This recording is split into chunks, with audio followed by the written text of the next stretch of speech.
Buongiorno, how are you? I hope you're doing well. So it's not easy to wake up and start making a video, but I wanted to talk really bad about a topic that, especially lately, fixed a huge problem of overstimulation. In case you don't know me, hi, my name is Alex. I'm a photographer, filmmaker, content creator in general, and yeah, I recently got an injury on my knee. I was bouldering in the gym and yeah, I stupidly failed, so I twisted my knee, so now I'm forced to stay at home. I cannot go out and shoot. So I thought it was a good idea to share my daily routine as a content creator. Despite I love going out and shoot, I have to admit that 90% of the time I stay at home, working, editing, pre-planning, and I don't know about you, but I get easily distracted. I'm not a really focused person, so I don't know if it's ADHD or I'm just lazy, but I have to say that every time I stay at home, I get distracted a lot by everything. But I came up with an easy daily routine that helps me to stay on track, and I have to say it also reduced my overstimulation. I swear it's not something crazy like waking up at 4 a.m, doing ice bath or something crazy like that. In fact, I used to wake up at 7:30, sometimes even 8, depending on how tired I feel. So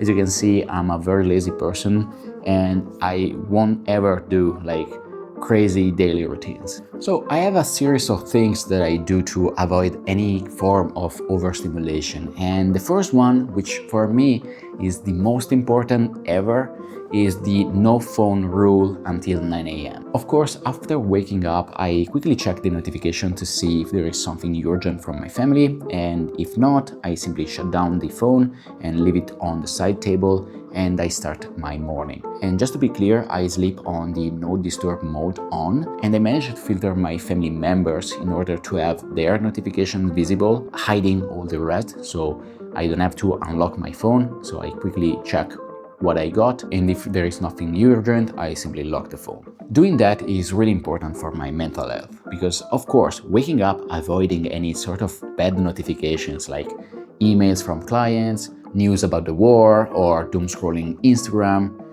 avoiding everything like that is mandatory to start the day with a good mood. And secondly, I want to start my morning fully focused on my family. So I want to have breakfast with my wife, I want to go out walking the dog without stressing too much with my phone. So the no phone rule before 9 a.m.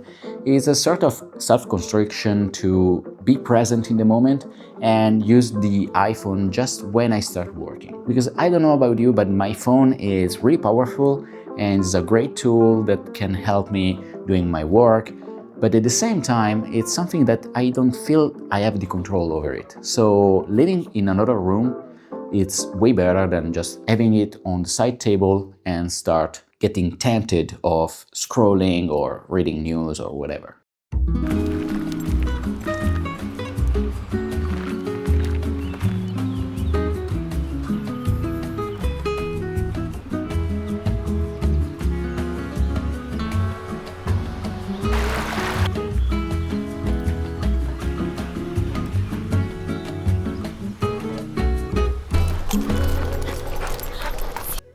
So the second thing that I used to do before touching my phone is actually to sit down and writing a to-do list. I love doing that on paper by hand because I simply know that if I start doing it on my phone, I easily get distracted. Then of course I'm an aficionado of stationery goods, so writing down on a good paper with a good notebook and a good pen, it's just an enjoyable process for me. Pro tip here, I tend to reserve 2 tasks for the morning and 2 tasks for the afternoon. On one side, simply because I don't want to feel rushed when I'm doing things, I prefer to reserve enough time for each task so I don't have to run or forget things. And also I feel rewarded by checking every single task that I've done during the day, which is way better than having too many tasks.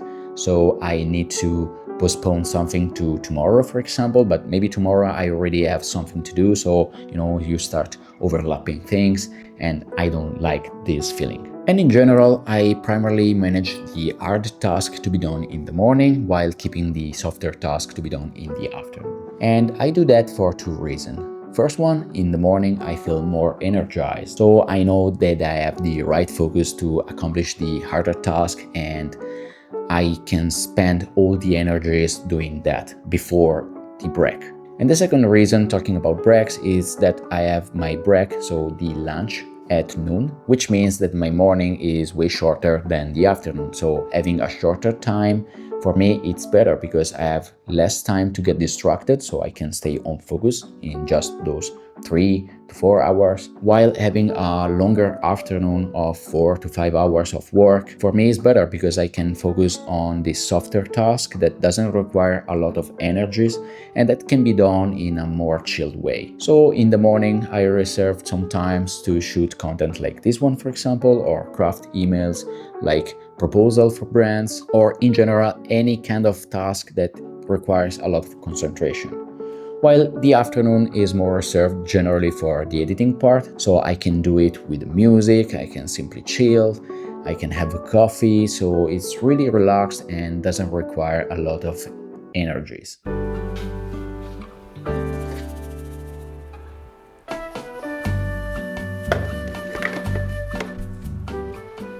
So despite I reserve the afternoon for the lighter task, I still need to manage a bit the time. As I said, I don't have a huge concentration, so to avoid getting bored or distracted when I'm, for example, editing a video, I like to manage my time in segments. Usually, when I'm doing the editing of a long-form content video like this one, for example, it can take up to 4 hours, for example. So in my case, I don't have the concentration for 4 hours straight.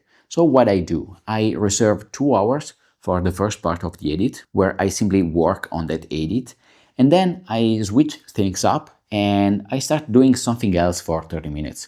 And that can be simply replying to some clients or having a coffee break. That allows me to have something that can be done in a very short period of time, and then go back with another 2 hours of work where I simply find new energies and new creativity to complete the task.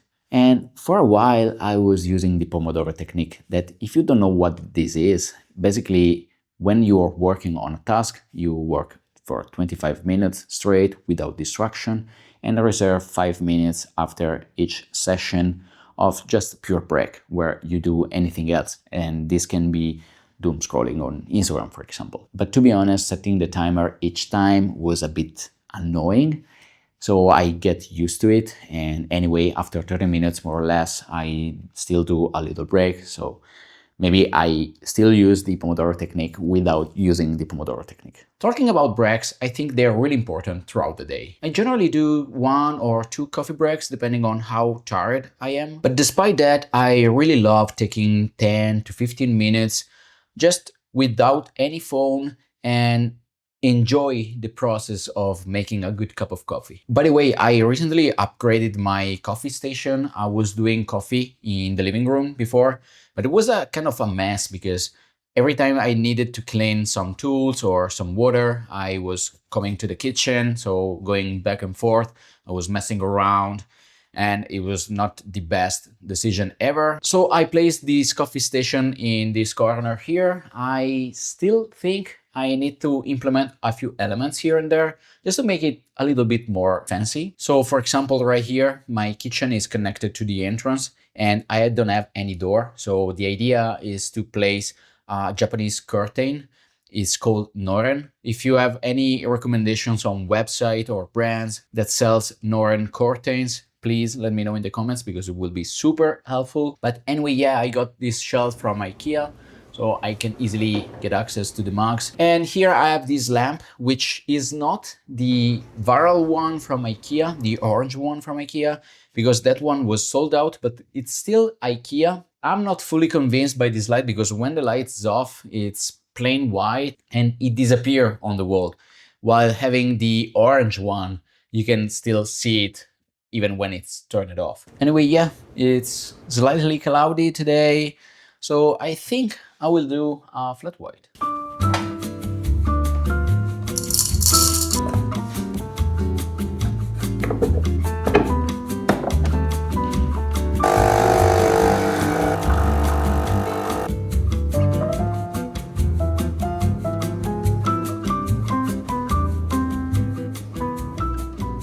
So I was mentioning about having two coffee breaks during the day, one in the morning and one in the afternoon. And I have to say the second one is usually the most chilled and relaxed one. You know, I have this dream of having a cafe with my wife, maybe in Japan, something like that. But for now, we just make the coffee here at home, in our kitchen and in our living room. So we treat our living room as a cafe where we sit down, chat a bit, again, forget the iPhone and maybe be present, enjoying a good cup of coffee. That's a good way to mark a reset point in your daily routine. And I don't know, having this 10 to 15 minutes of coffee break, it's a sort of rewarding for the work that I've done so far. Now, I want to touch a last point, that it's all about using the computer instead of my phone. And now I will sound a bit a boomer, but when I was growing up, I was used to use Facebook. And at the time, using Facebook was meaning going back from school, sitting at the computer for around 1 hour, not max, because my mom